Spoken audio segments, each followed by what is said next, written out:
Hey there, Sony FX30 first impressions. I am super excited. I just got this camera a couple hours ago, and the first thing I always like to do when I get a new camera is just go and shoot with it immediately and share that experience with all of you, because I haven't seen any of this footage yet, so hopefully it looks decent. Now, I would have come out a little bit earlier, but it was a little overcast and cloudy this morning, and I wanted to clear up a little bit. So it is a beautiful fall day, and this is one of the ponds I love to come to, but I just found a new way to get here, which is a lot faster, which is awesome. All right, so big disclaimer up front, I paid for this camera with my own money, so the opinion about this camera in this video and any videos that I make in the future about this camera are definitely my own. All right, so what are my first impressions? It's pretty much an FX3 with a different sensor, and I know that's what they're going for. I know that's what probably everyone expects. If you've been using the FX3 with the version 2 firmware update, it works exactly the same. So from someone like myself who's put a lot of hours on the FX3, it feels the same, it looks the same, the menus, the operating system, it was super easy for me to get up and running very quickly, and I almost grabbed the wrong camera before I walked out of the house. So anyways, hopefully the image quality looks good. I'm gonna do a bunch of nerdy tests coming up about dynamic range, low light, all the stuff I like to test and get really in-depth with this camera, but I want to get out and shoot with it. All right, let me go find another spot, and I'll take you guys along for the way and find some good shots.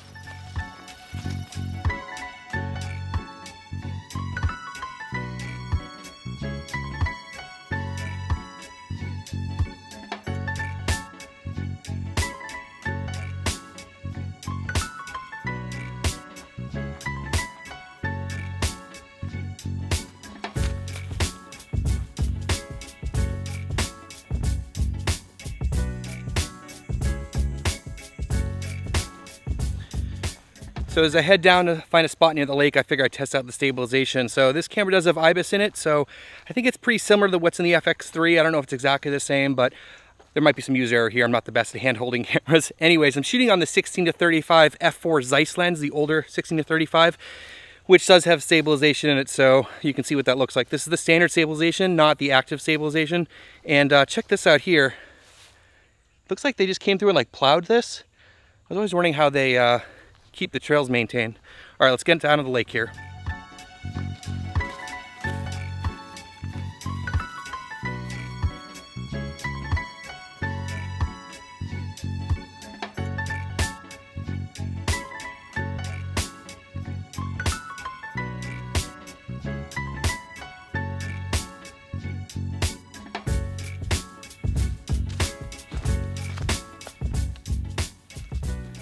Before I head back and take a look at this footage, I just want to take a moment to say how impressed I am with Sony for putting out this camera for $1,800.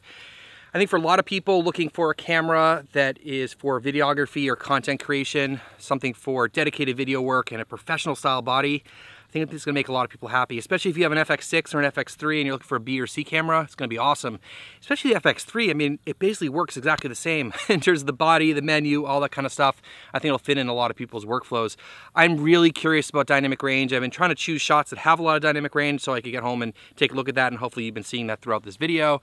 I will be doing more detailed tests, obviously, and I want to compare this camera with the FX3 and, of course, the R7, because you probably know I've been super impressed with the video capabilities of the R7, and at $1,500 versus $1,800, I really want to see how they stack up against each other. Autofocus, I'm guessing it's working pretty well. Sony autofocus does work really well. I don't have focus breathing compensation enabled because this lens is not supported, but I have used that in the A7 IV, and that feature is in this camera, so that's awesome. I just don't I don't have a lens on here right now that does that. Anyways, I'm gonna head back and take a look at this footage. I am really pumped about this camera.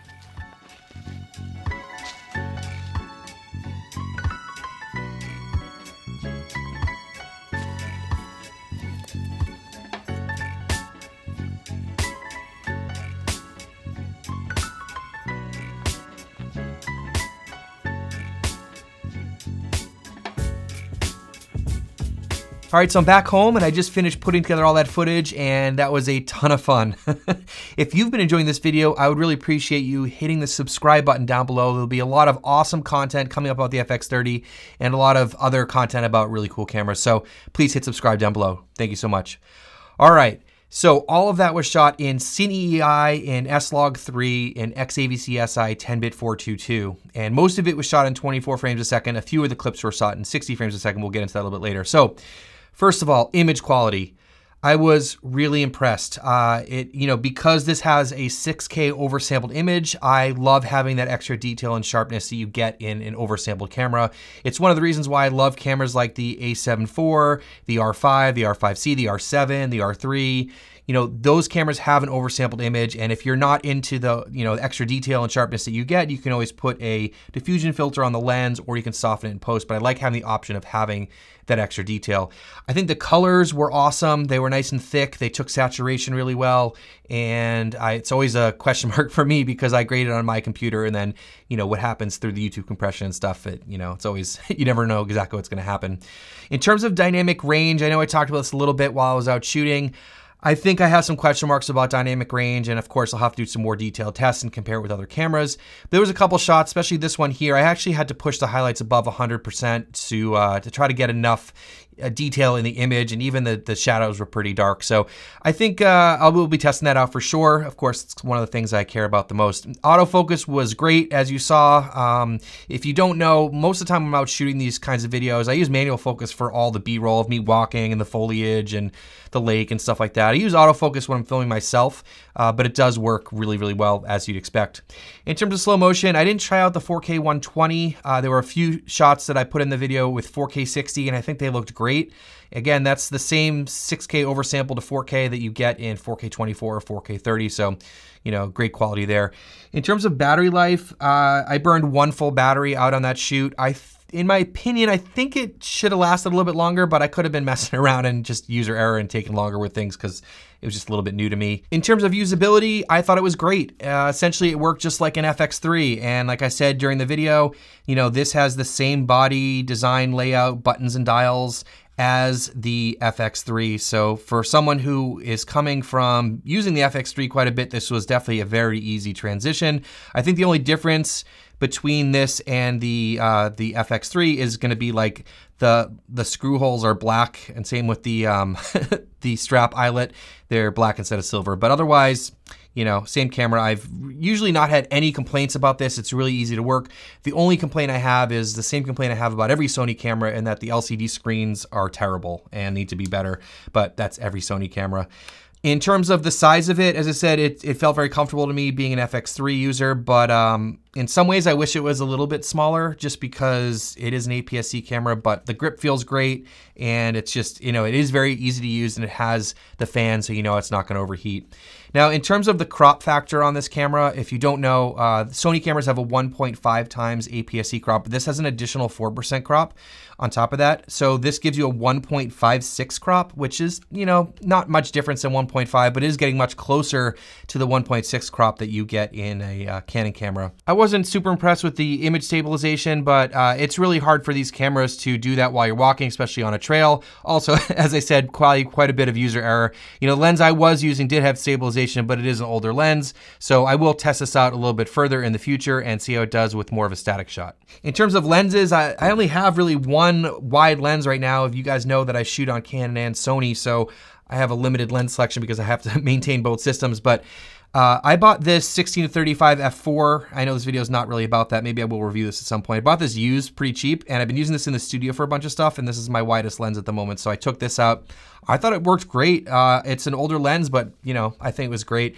I think if you were to be using this camera for filming yourself, you're definitely gonna want some wide options. I think the newer APS-C lenses from Sony, like the 11mm 1.8, the 15mm 1.4, and the 10 to 20mm f4, I think are all great options. I would personally probably go for the 15 1.4 if I were to invest in APS-C lenses. But generally speaking, I try to buy full frame lenses because I can use them on both systems. It's just one of those things you have to think about, and if you are using full frame cameras, then you can use the full frame lenses on the APS-C sensors. As I said, future videos coming up. I definitely want to test the dynamic range, low light, and I want to do a lot of comparisons with this against the R7 and the FX3. So let me know if you have any questions down below. What do you think of the footage, all that kind of stuff. If you're curious about Cine EI and how that works, I made a really detailed video, which I'll leave linked right here. It's on the FX3, but it works the same as the FX30. Thank you so much for watching. Hit subscribe, and we'll see you in the next one.